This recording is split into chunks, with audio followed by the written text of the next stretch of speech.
Hello friends.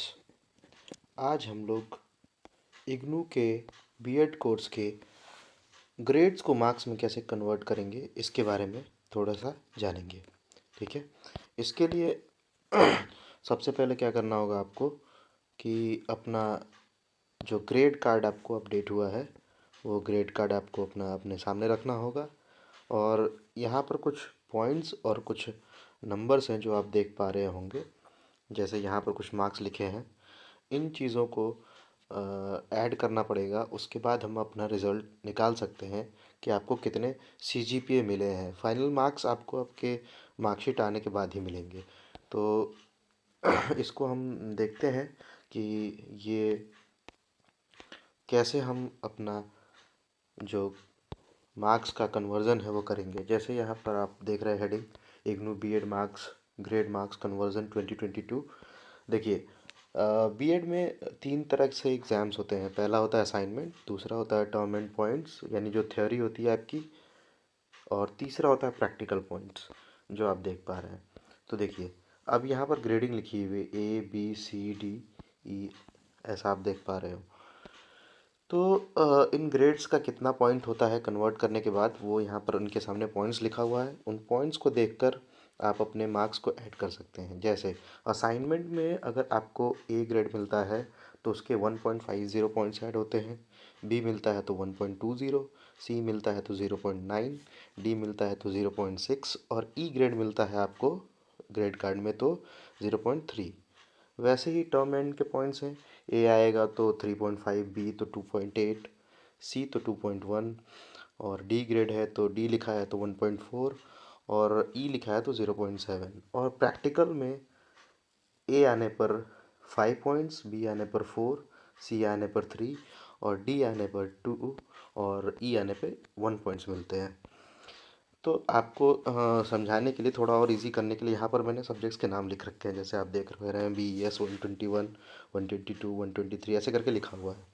अब यहाँ पर देखिए, एक कोई स्टूडेंट है, मान लीजिए उसकी मार्कशीट ऐसे आई, ठीक है, जिसको 121 BES 121 में वो ए ग्रेड मिला है। तो यानी कि ये असाइनमेंट के मार्क्स हैं। जैसा आप देख पा रहे होंगे, असाइनमेंट में ए ग्रेड मिला। तो अब असाइनमेंट पे हम देखते हैं ए ग्रेड पे कितने पॉइंट्स मिलते हैं। तो असाइनमेंट में ए ग्रेड पर 1.5 पॉइंट मिलते हैं। तो यहाँ पर 1.5 लिख दिया गया, ठीक है। वैसे ही सारा बी आया तो 1.20, सी आया तो 0.9, डी आया तो 0.6। ये सारे मार्क्स आप अपने ग्रेड के अकॉर्डिंग नोट कर लेंगे। फिर हम टर्म एंड या थ्योरी वाले पे आते हैं। तो थ्योरी में देखते हैं, ए ग्रेड आया तो 3.5, यहाँ हमने 3.5 लिख दिया। बी आया तो 2.8, यहाँ 2.8 हो गया। सी आया तो 2.1, यहाँ 2.1। ये थ्योरी का है, टर्म एंड का है, आप ध्यान रखिएगा। तो इस तरह करके हम टर्म एंड या थ्योरी का मार्क्स नोट कर लेंगे। अब आते हैं प्रैक्टिकल पर। प्रैक्टिकल ग्रेड्स यहाँ लिखे हैं, ए आया तो 5, बी आया तो 4। तो यहाँ पर जो प्रैक्टिकल सब्जेक्ट है BESL 121, तो ए ग्रेड आया तो 5, बी ग्रेड आया तो 4, ऐसे करके आप नोट डाउन कर लेंगे। जब आप नोट डाउन कर लेंगे, उसके बाद आपको क्या करना है, इन सबको सेलेक्ट करके और इनका आपको कर लेना है सम, है ना। इसका आपको कर लेना है, व्यू में जाइए। ये तो मैंने एक्सेल पे शीट बना रखी है, तो यहाँ से आपको थोड़ा आसान हो जाए। ऑटो सम कर लीजिए, ठीक है। देखिए, ऑटो सम किया, यहाँ पर एक मार्क नंबर आ गया हमारे पास। ऑटो सम करने के बाद एक नंबर आ गया हमारे पास, ये देखिए 11.7, ठीक है। वैसे इसको भी हम ऑटो सम कर लेते हैं। चलिए, इसको भी ऑटो सम कर लेते हैं। डेटा में जाकर, अगर आप नहीं कर पाते एक्सेल में तो यहाँ चेक कर लीजिए। डेटा में जाइए, यहाँ पर 20, ये तो साइज़ मैंने बढ़ा रखा है, कलर में फिल कर दे रहा हूँ सो दैट कि आप लोगों को समझने में कोई परेशानी ना हो। देखिए, इसका समय है 27.3 और इनका समेशन कर लेते हैं। इनका जब हम सम करेंगे तो आपको मिलेगा, इनका सम करने पर यस 27। यहाँ पर थोड़ा छोटा है, इसको मैं बड़ा कर देता हूँ। इसका सम आएगा 27। अब देखिए ये आपके टोटल मार्क्स हो गए, ठीक है, कि कितने आपने अपने ग्रेड को कन्वर्ट कर लिया मार्क्स में, कि कितने मार्क्स आपको टोटल ऑब्टेन हुए। अब देखिए असाइनमेंट में टोटल मार्क्स आए, मैं यहाँ पर कर रहा हूँ 11.7, ठीक है। असाइनमेंट में टोटल मार्क्स आया 11.7 और उसके बाद आपको टर्म एंड में आए 27.3 और उसके बाद आपको प्रैक्टिकल्स में आए 27। इन सब को आपको क्या करना है, ऐड कर लेना है। तो अब या तो इसको ऐसे लिखें आप, या समेशन करने के लिए ऐसे लिख देते हैं 11.7, दूसरा है 27.3 और तीसरा है 27। इसको मैं थोड़ा बोल्ड कर देता हूँ, ये 20, ठीक। ये देखिए ये टोटल आपके मार्क्स आ गए, तीनों को हमने जोड़ लिया, असाइनमेंट, प्रैक्टिकल और उसके सम कर लेते हैं। ऑटो सम कर लिया, देखिए 66 आया।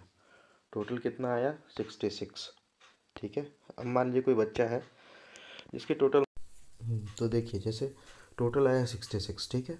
तो 66 को हम क्या करेंगे, 20 से डिवाइड करेंगे। 66 को हम 20 से डिवाइड करेंगे। क्यों डिवाइड करेंगे 20 से, क्योंकि टोटल जो सब्जेक्ट्स आपके हैं वो 20 है। तो जब आप इसको डिवाइड करेंगे तो 3.3 आपका क्या बनेगा, पॉइंट बनेगा, ठीक है, 3.3 बनेगा। क्योंकि 20 सब्जेक्ट्स हैं, प्रैक्टिकल, थ्योरी और असाइनमेंट्स मिला के, तो ये आपके 3.3 आपका जो है CGPA बना है, ठीक है। अब इसको हम देखते हैं 3.3 क्यों बना है, क्योंकि इग्नू जो है टोटल 5 में से ही, टोटल 5 जो उसका मार्क्स है वो 5 CGPA में आता है और 5 में से ही आपको पॉइंट्स मिलते हैं। तो 5 में से किसी को 3.3 मिला, ठीक है।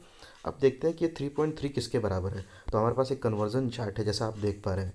तो हमारा 3.3 आया था, किसी बच्चे ने था जिसका स्कोर था 3.3। यहाँ देखिए हमारा 3.3 है, आप देख पा रहे होंगे। ये मैं जूम कर देता हूँ थोड़ा सा। 3.3, 58.13%।